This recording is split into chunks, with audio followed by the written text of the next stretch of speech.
Right then, this is a quick walk around video for an absolutely fantastic CR-V. Rare for us to get one of these now. This is a 2 litre EX automatic. The car's covered just 38,000 miles from new, so lovely mileage.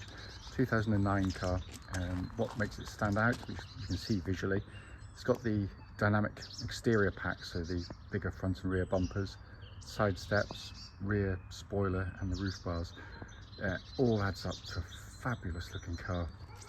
Finished in silver, full black leather interior. The car has been kept in lovely condition, considering the car is now nearly 15 years old. But to go around it, front of the car, so that deeper front bumper always sits so nicely on the cars. Lights and lenses clear and intact, there's no cracks, no condensation there.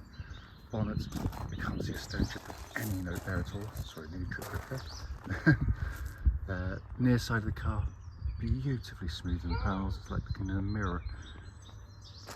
Near side front alloy, again, pretty much unmarked.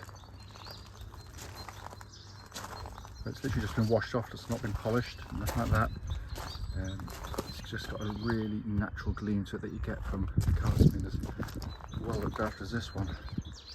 Rear 3/4 angle, which I always loved on the CR-Vs with the backs, because it just looks sort of busy but in a really nice way.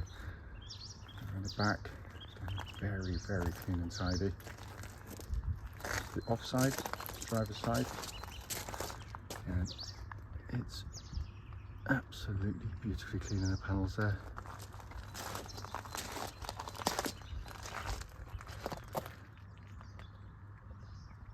I doubt there's going to be another one certainly as clean as this.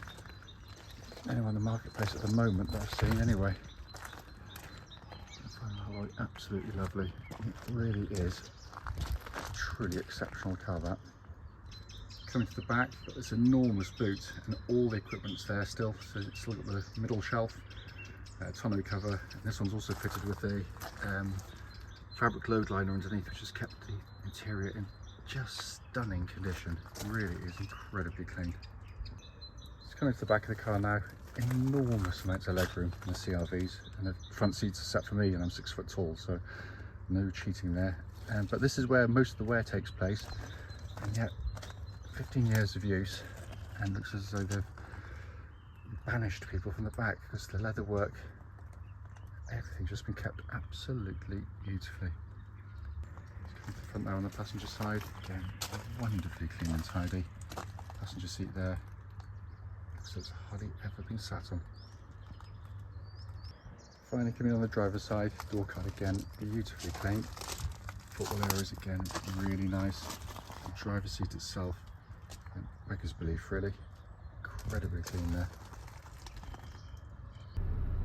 So inside the car now, I have the engine running with this section, so the dash can be seen illuminated, which looks pretty much like new. Again, unbelievably clean. Sat nav working exactly as it should. Pop the car into reverse, and rear parking camera likewise working exactly as intended. But it has been kept simply beautifully. Show you the instrument panel there. 38,449 miles. There are no warning lights on the dashboard at all. Finally, just to show you, owner's manual pack and lock and wheel nut key, all here and present with the car.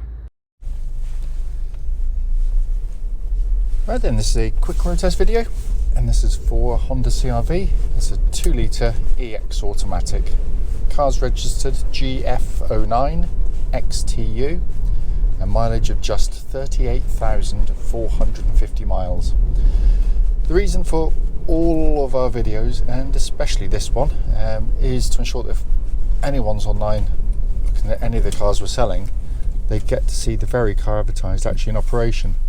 And the reason we've always felt it important is, unfortunately, like lots of people, we've been to see lots of cars which have looked perfectly good, but when you get there, there's been an obvious fault that shows up when you drive the car, which you'd much rather known about. So that's why we do it.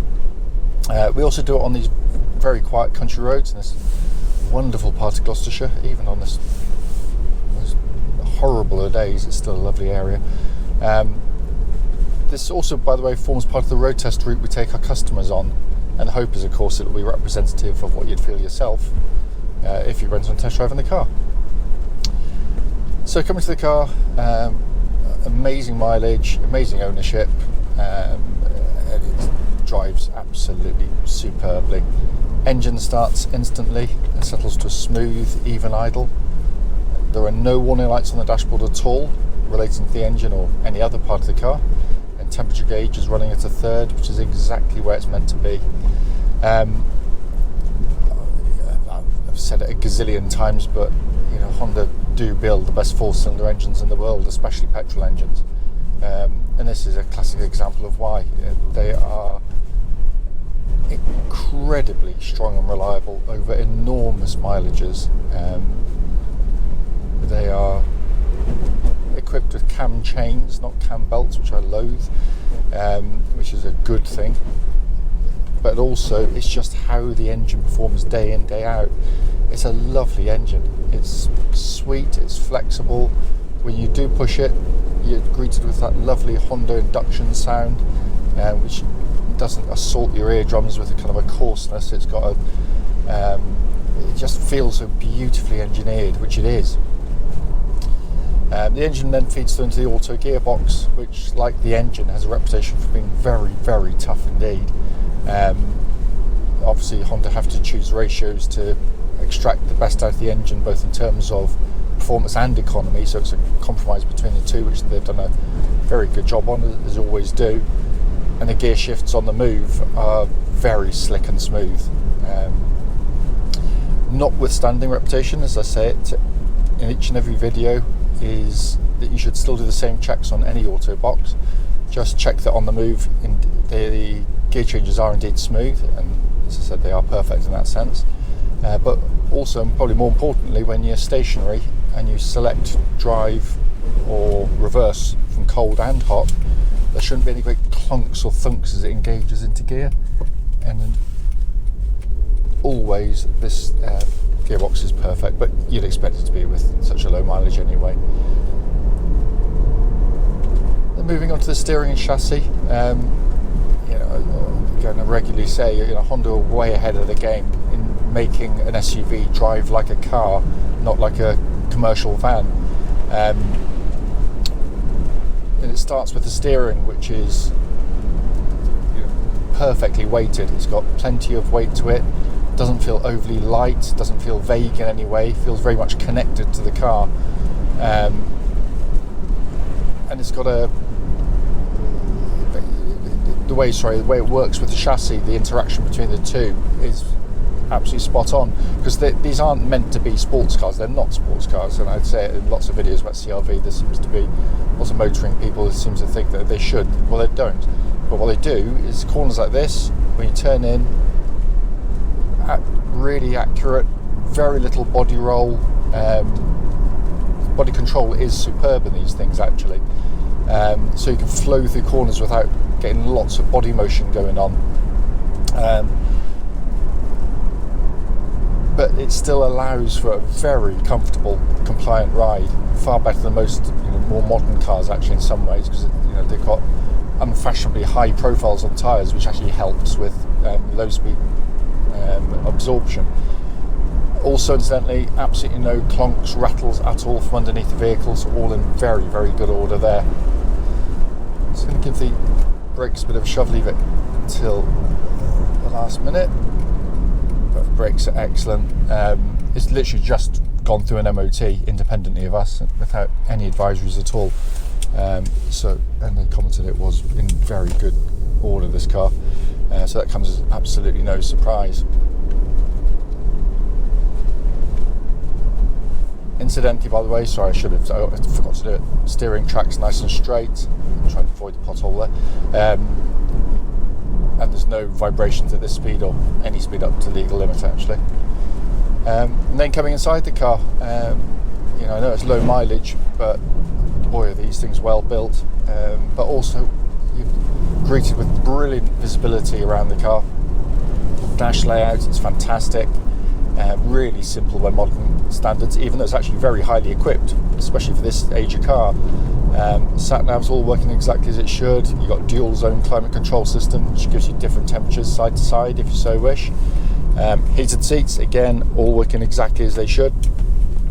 And then you've got this lovely, I kind of wish Honda would go back to it in some ways, but in fact I wish they would. The dash binnacle in front with it, such crisp dials. In fact, that's unfair on Honda, they kind of have gone back to it, but in a digital way with it. But the layout of the dials is just so pleasing on the eye, so easy to take in. Lovely backlighting with red and blue lighting, looks fantastic. And they've got this lovely leather-bound steering wheel. This is a four-wheel drive version of a CR-V. Pretty much they all were on this vintage, but the later ones you could have a two-wheel drive, but you don't do anything, it's all automatic. Again, the original design of the CR-V, Honda worked out that the vast majority of people buying this type of car would be driving as I am right now in perfectly good conditions where you don't need four-wheel drive on. So basically it runs in two-wheel drive, front-wheel drive pretty much the whole time.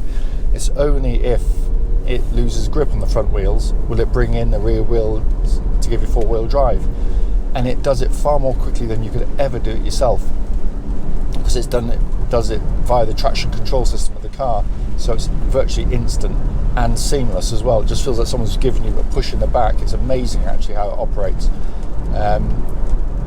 We've had a steady stream of CR-Vs in our family for the last 20 plus years, touring caravans, and never come close to getting stuck with one of them.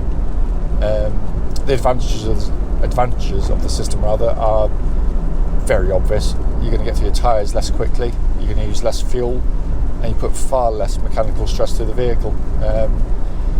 This is a wonderful, wonderful car. I can't fault it. It just drives absolutely beautifully.